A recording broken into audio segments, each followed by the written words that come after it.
বীর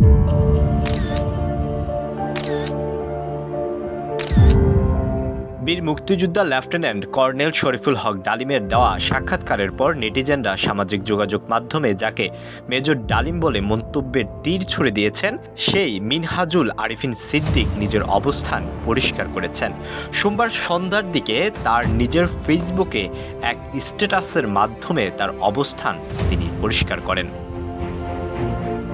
এর আগে ৫ জানুয়ারি রোববার রাত ৯টার দিকে সঞ্চালক ইলিয়াস হুসাইনের ২ ঘন্টার লাইভ টকশোতে কথা বলেছেন মেজর ডালিম। শেখ মুজিবুর রহমানকে সপরিবারে হত্যার অভিযোগে দীর্ঘদিন আড়ালে থাকা মেজর ডালিমের সাক্ষাৎকারের পর বিষয়টি টক অফ দ্য কান্ট্রিতে পরিণত হয়েছে।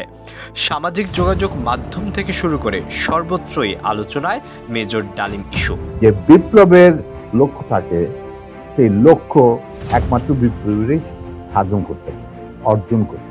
মিনহাজুল আরিফিন সিদ্দিক তার ফেসবুক স্ট্যাটাসে লিখেন, সকালে ঘুম থেকে উঠে দেখি রাতারাতি মেজর ডালিম হয়ে গেছি, আর এরপরই বট বাহিনী চাপাইয়া পড়েছে আমার প্রোফাইলে।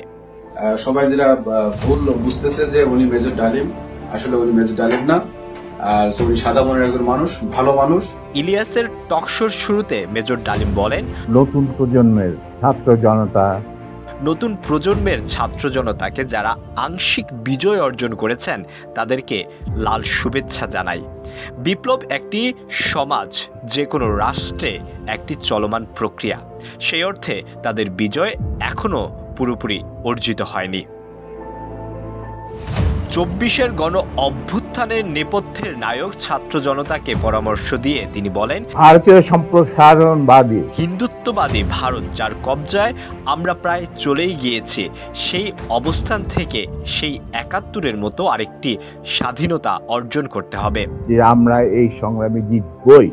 জাতীয় সঙ্গীত ইস্যুতে মেজর ডালিম বলেন, বাংলাদেশের জাতীয় সঙ্গীত রবীন্দ্রনাথ ঠাকুরের না হয়ে কাজী নজরুল ইসলাম বা অন্যান্য স্বনামধন্য দেশীয় কবিদের গান হতে পারত।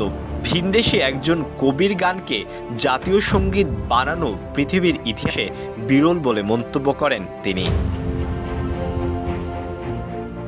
শরীফুল হক ডালিম, যিনি মেজর ডালিম নামেই অধিক পরিচিত, তিনি হলেন বাংলাদেশ সেনাবাহিনীর একজন প্রাক্তন সামরিক কর্মকর্তা। অভিযোগ আছে ১৯৭৫ সালের ১৫ই আগস্ট বাংলাদেশের তৎকালীন রাষ্ট্রপতি শেখ মুজিবুর রহমানকে সপরিবারে হত্যার সঙ্গে তিনি জড়িত ছিলেন। শেখ মুজিব নিহত হওয়ার পরও মেজর ডালিম বাংলাদেশ বেতারে শেখ মুজিবের হত্যার ঘটনাটি ঘোষণা দেন। একটা সুখী সমৃদ্ধ বাংলাদেশ গড়ে তোলা। আলওয়ান খান, ঢাকা প্রকাশ।